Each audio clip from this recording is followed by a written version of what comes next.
Hola chicos, como os dije, pues nos tenemos que apañar con vídeos. Os voy a hacer unas explicaciones así de en PowerPoint con mi voz explicándoos como que estuviese en la pizarra y luego unos vídeos con la resolución de los problemas de este tema. Yo creo que así nos podremos apañar bien. También os he habilitado el foro de la plataforma, pero bueno, ya eso sí nos lo comento en un correo. Tema 9. Amplificadores. Tenéis que...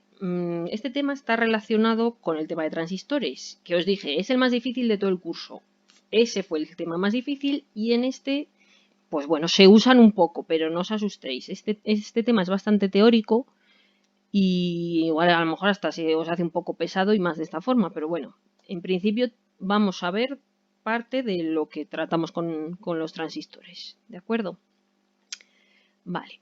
Entonces, si os acordáis, los transistores les vimos que podían trabajar en la zona de activa, donde su función era amplificar. Luego tenían corte y saturación. Pero en este caso, vamos a volver a recordar esa parte cuando les dibujábamos en activa. Y lo ideal, cuando estaban ahí en mitad de la recta de carga, si os acordáis, que era cuando amplificaban, pues en esa zona es la que vamos a buscar trabajar en este tema. Pero bueno, también si os acordáis, la única alimentación que nosotros le dábamos era en corriente continua, ¿no? Esos 5, 12, 20 voltios, y con eso trabajábamos. Intensidad que entraba por la base, intensidad que salían por el emisor o por el colector, ¿de acuerdo?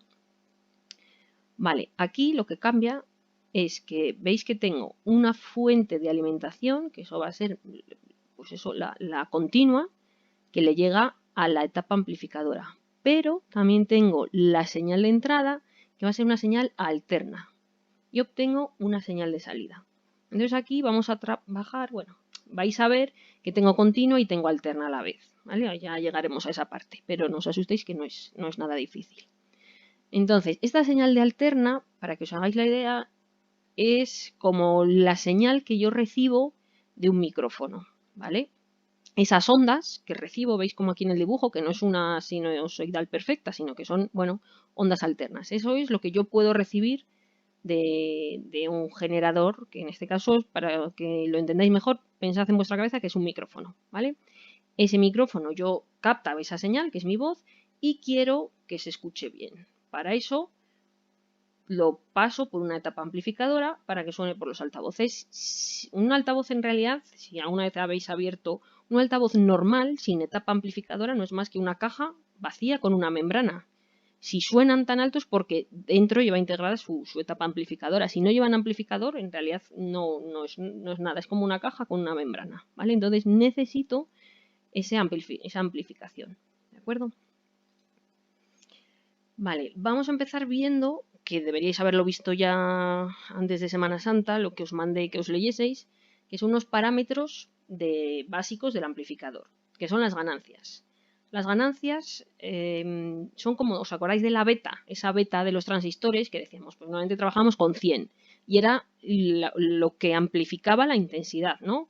Si en la base había 5 por 100, pues me salían 500. Eso era su ganancia, su beta. Pues aquí digamos que es también ese concepto, es la relación que existe entre el valor de la señal de salida y la de entrada. Pero aquí trabajamos con tres ganancias distintas: ganancia de tensión, ganancia de corriente y ganancia de potencia. Ganancia de tensión, pues la tensión que encuentro a la salida entre la que tengo a la entrada. La ganancia de corriente, pues igual intensidad de salida entre la de entrada, y ganancia de potencia, aquí es la multiplicación, es como, acordaos, potencia igual a voltaje por intensidad, pues lo mismo con las ganancias, ¿de acuerdo?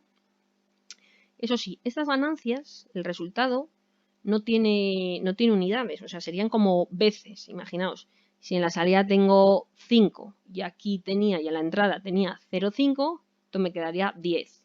¿10 qué? Son 10 veces lo que es capaz de amplificar, ¿no? No tiene unidades, no son 10 voltios, serían las veces que me amplifica, ¿de acuerdo?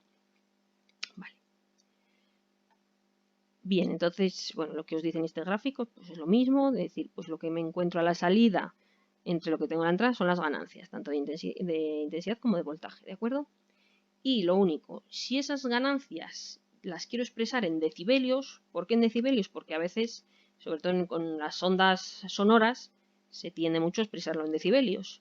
Pues si esas veces las quiero pasar a decibelios, se usan estas fórmulas, ¿vale? Entonces esto sería, veis que estas letritas son minúsculas, ¿vale? A, V, A, I, A, P, estas son las minúsculas y estas otras las mayúsculas. Lo que hemos visto aquí en veces son letras mayúsculas. Y es decir, si yo lo veo expresado en minúsculas, estaría expresado en decibelios, ¿de acuerdo? Entonces la ganancia de tensión expresada en decibelios serán 20 veces por el logaritmo de la ganancia de tensión expresada en veces. Lo mismo con la intensidad, ¿vale? Y lo mismo con la de potencia, pero aquí es 10 veces el logaritmo, no 20, ¿de acuerdo? Que luego nos confundimos en que es una tontería. Vale, lo de los logaritmos, cada uno en vuestra calculadora, ¿vale? Si tenéis alguna duda, pues me vais preguntando. Que para eso, por ejemplo, está bien el foro, lo que os he dicho. Para eso podemos usar el foro tranquilamente. Y con esto, hasta aquí ya podéis hacer los ejercicios, un segundito, los que os mandé, que son bueno, en realidad el 1 también podéis hacerle, pero si es más difícil, ese le puedo hacer yo, no hace falta que lo intentéis. Pero vamos, que con lo que hemos visto podéis hacer el 1, el 2, el 3 y el 4 de este tema, ¿vale? Porque trata de ganancias en veces y en decibelios. Así que hasta aquí, que es donde voy a cortar el vídeo, podéis hacer los 4 primeros ejercicios, ¿de acuerdo? Venga.